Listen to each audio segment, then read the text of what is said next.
નમસ્કાર, હું છું માર્ગી. આપની સાથે હેડલાઇન્સમાં જોઈએ કેટલાક મહત્વના સમાચાર. ખેડા જિલ્લાના ધરોડા ગામ નજીક સાબરમતી નદીના પૂરમાં ફસાયેલા 3 વૃદ્ધોને ભારતીય વાયુસેના દ્વારા બચાવી લેવાયા છે. સાબરમતી નદીમાં પાણીનું સ્તર અચાનક વધતા આ વૃદ્ધો નદીના પટમાં ફસાયા હતા. સ્થાનિક તંત્રની વિનંતી પર વાયુસેનાએ Mi-17V5 હેલિકોપ્ટરથી આ મિશન પાર પાડ્યું. હેલિકોપ્ટરના ક્રૂએ અત્યંત કુશળતાપૂર્વક 3 વૃદ્ધોને સુરક્ષિત રીતે બહાર કાઢીને સલામત સ્થળે પહોંચાડ્યા છે. સંરક્ષણ મંત્રી રાજનાથ સિંહે જાહેરાત કરી છે કે હવે પછી ભારતીય નૌકાદળ માટે એક પણ યુદ્ધ જહાજ વિદેશમાં નહીં બને. આ જાહેરાત 2 નવા સ્વદેશી સ્ટીલ્થ ફ્રિગેટ્સ INS ઉદયગીરી અને INS હિમગીરીના સમાવેશ દરમિયાન કરવામાં આવી. આ નિર્ણયથી સંરક્ષણ ક્ષેત્રમાં ભારતની આત્મનિર્ભરતા વધશે અને મેક ઇન ઇન્ડિયા પહેલને મોટું પ્રોત્સાહન મળશે, જેનાથી નવી નોકરીઓનું સર્જન થશે. ભારતીય સ્ટાર શટલર PV સિંધુએ પેરિસમાં ચાલી રહેલી વર્લ્ડ બેડમિન્ટન ચેમ્પિયનશિપમાં જીતની સાથે શરૂઆત કરી છે. વિમેન્સ સિંગલ્સના પ્રથમ રાઉન્ડમાં તેણે બુલ્ગેરિયાની કલોયાના નલબંતોવાને 39 મિનિટમાં 23-21, 21-6થી હરાવી. હવે રાઉન્ડ ઓફ 32માં સિંધુનો મુકાબલો હોંગકોંગની ખેલાડી સાથે થશે. આ ઉપરાંત મેન્સ સિંગલ્સમાં HS પ્રણોય પણ પ્રથમ મેચ જીત્યા છે. હવામાન વિભાગ અનુસાર ગુજરાતમાં એક સાથે 3 સિસ્ટમ સક્રિય થવાથી આગામી 3 દિવસ સુધી ભારે વરસાદની આગાહી છે. ખાસ કરીને ઉત્તર ગુજરાતના બનાસકાંઠા, સાબરકાંઠા અને દક્ષિણ ગુજરાતના સુરત, નવસારી, વલસાડ જેવા વિસ્તારોમાં વરસાદ પડી શકે છે. આ દરમિયાન માછીમારોને દરિયો ન ખેડવા અને નીચાણવાળા વિસ્તારના લોકોને સાવચેત રહેવાની ચેતવણી અપાઈ છે. વિશ્વના પરંપરાગત નકશામાં આફ્રિકા અને ભારત જેવા દેશોને તેમના વાસ્તવિક કદ કરતાં ઘણા નાના દર્શાવાયા છે. 16મી સદીના મર્કેટર પ્રોજેક્શન નકશાની મર્યાદાને કારણે ઉત્તર ગોળાર્ધના પ્રદેશો મોટા દેખાય છે, જ્યારે કે વિષુવવૃત્ત નજીકના દેશો નાના દેખાય છે. આ અન્યાય સામે આફ્રિકન યુનિયને ઝુંબેશ શરૂ કરી છે. નાસા અને ગૂગલ મેપ્સ હવે વધુ વાસ્તવિક નકશાનો ઉપયોગ કરી રહ્યા છે. એક જર્મન અખબારના અહેવાલ મુજબ અમેરિકન પ્રમુખ ડોનાલ્ડ ટ્રમ્પે ટેરિફ મુદ્દે વડાપ્રધાન શ્રી નરેન્દ્રભાઈ મોદીને 4 વખત ફોન કર્યા હતા, પરંતુ મોદીએ એક પણ વાર તેમની સાથે વાત કરી ન હતી. આ તણાવનું કારણ ટ્રમ્પની આક્રમક વેપાર નીતિ અને ભારતને ડેડ ઇકોનોમી કહેવાની ટિપ્પણી માનવામાં આવે છે. આ ઘટના બાદ ભારતે અમેરિકા સાથેના વેપાર કરારની વાતચીત પણ રદ કરી હતી. અમેરિકન રાષ્ટ્રપતિ ડોનાલ્ડ ટ્રમ્પે દાવો કર્યો છે કે ભારત અને પાકિસ્તાન વચ્ચે યુદ્ધ થશે તો તેઓ તેને રોકી દેશે. ટ્રમ્પે જણાવ્યું કે તેમણે ભારતના વડાપ્રધાન નરેન્દ્ર મોદી સાથે વાત કરી હતી અને તેમને પૂછ્યું હતું કે પાકિસ્તાન સાથે શું ચાલી રહ્યું છે. ટ્રમ્પે કહ્યું કે હું તમારી સાથે કોઈ વેપાર કરાર કરવા નથી માંગતો. તમે પરમાણુ યુદ્ધમાં ફસાઈ જશો તો કાલે મને જ ફોન કરજો. તેમણે કહ્યું કે આપણે આવું નહીં થવા દઈએ. કચ્છના ગાંધીધામ નજીક ખારી રોહરથી 104 કરોડનું બિનવારસી કોકેઇન મળતા ચકચાર મચી હતી. 11 મહિના પહેલા બાવળોની ઝાડીમાંથી કોકેઇનના પેકેટ્સ મળી આવ્યા હતા. હવે FSL રિપોર્ટ આવ્યા બાદ અજાણ્યા શખ્સો વિરુદ્ધ પોલીસે ફરિયાદ નોંધી છે. આ મામલે પોલીસે ગુનો દાખલ કરીને વધુ તપાસ શરૂ કરી છે. કોકેઇનનો મોટો જથ્થો મળવાથી આંતરરાષ્ટ્રીય સ્તરે પણ ચિંતા વધી છે. ફિજીના વડાપ્રધાન સિટીવેની લિગામમાદા રાબુકા હાલમાં ભારતના પ્રવાસે છે. નવી દિલ્હીમાં Indian council of world affairs એટલે કે ICWA દ્વારા આયોજિત ઓશન ઓફ પીસ લેક્ચરમાં તેમણે ભાગ લીધો હતો. આ દરમિયાન તેમણે અમેરિકા દ્વારા ભારતીય માલ સામાન પર 50% ટેરિફ લગાવવામાં આવ્યો છે તે મુદ્દે કટાક્ષ કર્યો હતો. રાબુકાએ જણાવ્યું કે તેઓ ખુશ નથી, પણ ભારત એટલું શક્તિશાળી છે કે તે આ મુશ્કેલીઓનો સામનો કરી શકે છે.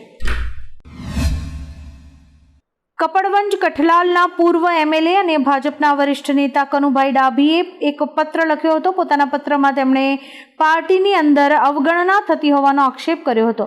તેમણે કહ્યું કે જૂથવાદને કારણે તેમના પદની ગરિમા જળવાતી નથી અને વિકાસ કાર્યોમાં પણ સંકલન નથી મળતું.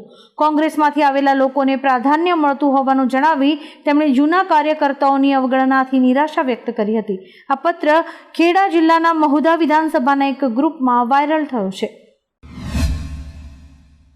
રાજકોટની મારવાડી સહિતની યુનિવર્સિટીમાં અભ્યાસ કરતા આફ્રિકન વિદ્યાર્થીઓ વિરુદ્ધ ગેરકાયદેસર પ્રવૃત્તિઓના આક્ષેપો બાદ પોલીસે કાર્યવાહી હાથ ધરી છે. ક્રાઇમ બ્રાન્ચ અને એસઓજીએ મળીને 250 જેટલા વિદ્યાર્થીઓના પાસપોર્ટ અને વિઝા ચકાસ્યા હતા. તપાસ દરમિયાન આફ્રિકાની 5 યુવતી અને 2 યુવાન ગેરકાયદેસર રીતે રહેતા હોવાનું બહાર આવ્યું છે. પોલીસે તમામને ડિપોર્ટ કરવાની કાર્યવાહી શરૂ કરી છે. બિહારના નાલંદામાં નીતિશ સરકારના મંત્રી શ્રવણકુમાર પર ગ્રામીણોએ જીવલેણ હુમલો કરવાનો પ્રયાસ કર્યો છે. ગ્રામીણોએ મંત્રીના કાફલાનો ઘણા કિલોમીટર સુધી પીછો કર્યો હતો અને તેમને ભગાડી મૂક્યા હતા. હુમલામાં મંત્રીના બોડીગાર્ડ ઘાયલ થયા છે. મંત્રી તાજેતરમાં જ એક માર્ગ અકસ્માતમાં મૃત્યુ પામેલા 9 લોકોના પરિવારજનોને મળવા ગયા હતા ત્યારે આ ઘટના બની હતી. જમ્મુ કાશ્મીરમાં ભારે વરસાદને કારણે ભારે તારાહી સર્જાઈ છે. અહીં ભગવતી નગર નજીક તાવી નદી પરના પુલનો એક ભાગ તૂટી જવાના લાઈવ દ્રશ્યો કેમેરામાં કેદ થયા હતા, જેમાં જોઈ શકાતું હતું કે જ્યારે નદીમાં ભારે પૂર આવ્યું ત્યારે બ્રિજ પરથી અનેક વાહનો પસાર થતા જોવા મળી રહ્યા હતા. અચાનક જ બ્રિજ તૂટી જવાની ઘટના બની હતી. જોકે સદનસીબે કોઈ જાનહાનિ થઈ ન હતી. લોકો કાર છોડીને પોતાનો જીવ બચાવવા અપીલ કરતા જોવા મળ્યા હતા. ગાઝામાં ઇઝરાયેલના હુમલામાં 5 પત્રકારોના મૃત્યુ પર ભારતે આકરી પ્રતિક્રિયા આપી છે. ભારતના વિદેશ મંત્રાલયના પ્રવક્તા રણધીર જયસ્વાલે આ હુમલાને આઘાતજનક અને અત્યંત દુઃખદ ગણાવ્યો છે. ભારતે નાગરિકો અને પત્રકારોના મૃત્યુની સખત નિંદા કરી છે. આ 5 પત્રકારો આંતરરાષ્ટ્રીય મીડિયા સંસ્થાનો માટે કામ કરતા હતા. અમેરિકન પ્રમુખ ડોનાલ્ડ ટ્રમ્પ દ્વારા નવા ટેરિફ લાદવાના ભયને કારણે લગભગ 25 દેશોએ અમેરિકામાં પાર્સલ સેવાઓ મોકલવાનું અટકાવી દીધું છે. આ નિર્ણય યુનિવર્સલ પોસ્ટલ યુનિયન દ્વારા આપવામાં આવેલી અનિશ્ચિતતાઓને કારણે લેવાયો છે. નવા નિયમ મુજબ $800 ઓછી કિંમતના પાર્સલ ઉપર પણ ડ્યુટી લાગુ થશે, જે પહેલા ડ્યુટી ફ્રી હતા. આ નિર્ણયથી આંતરરાષ્ટ્રીય વેપારને અસર થવાની શક્યતા છે.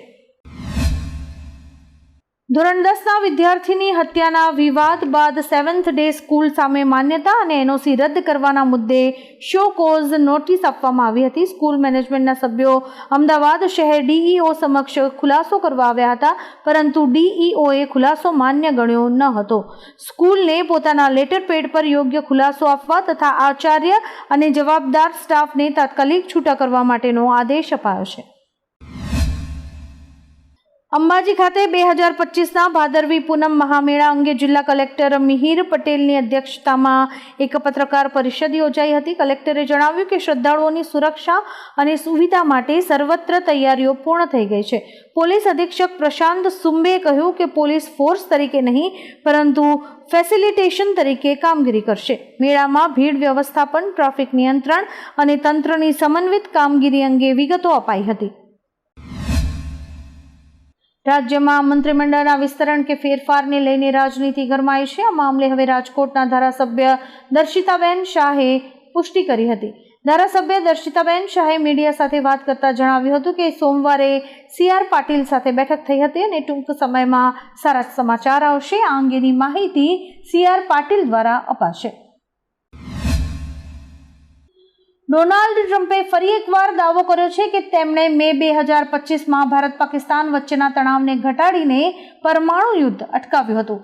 વ્હાઇટ હાઉસની કેબિનેટ બેઠકમાં તેમણે જણાવ્યું કે તેમણે ભારત પર ભારે ટેરિફ લાદવાની ધમકી આપી હતી. આ પછી અમેરિકાએ ભારત પર 25% વધારાનો ટેરિફ લાદ્યો છે, જે આજથી અમલમાં આવ્યો છે. આ અગાઉ ટ્રમ્પે જુલાઈમાં ભારત પર 25% ટેરિફ લાદ્યો હતો અને હવે ફરીથી 25% ટેરિફ લાદતા ભારત પર કુલ ટેરિફ 50% થઈ ગયો છે. ઉત્તર પ્રદેશમાં અચાનક જ ઝાડ પરથી રૂપિયાનો વરસાદ થતા લોકો આશ્ચર્યમાં મુકાયા અને 500 રૂપિયાની નોટો લૂંટવા લાગ્યા હતા. આ સમગ્ર ઘટનાના દ્રશ્યો સોશિયલ મીડિયામાં વાયરલ થઈ રહ્યા છે. માહિતી અનુસાર એક વાનર શિક્ષકની બેગમાંથી પૈસાનું બંડલ લઈને ઝાડ પર ચડી ગયો હતો અને ગરીબોમાં વહેંચતો હોય તેવા દ્રશ્યો જોવા મળ્યા હતા. લોકોએ પણ મન ભરીને 500 રૂપિયાની નોટો લૂંટી હતી.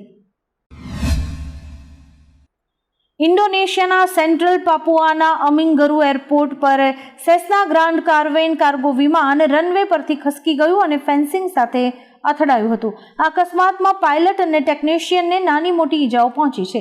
વિમાનના લેન્ડિંગ બાદ રનવે પરથી લપસીને ફેન્સ પોસ્ટ સાથે અથડાયો અને થોડા સમય માટે આગ પણ લાગી હતી, જોકે તેને ઝડપથી નિયંત્રણમાં લેવાઈ હતી.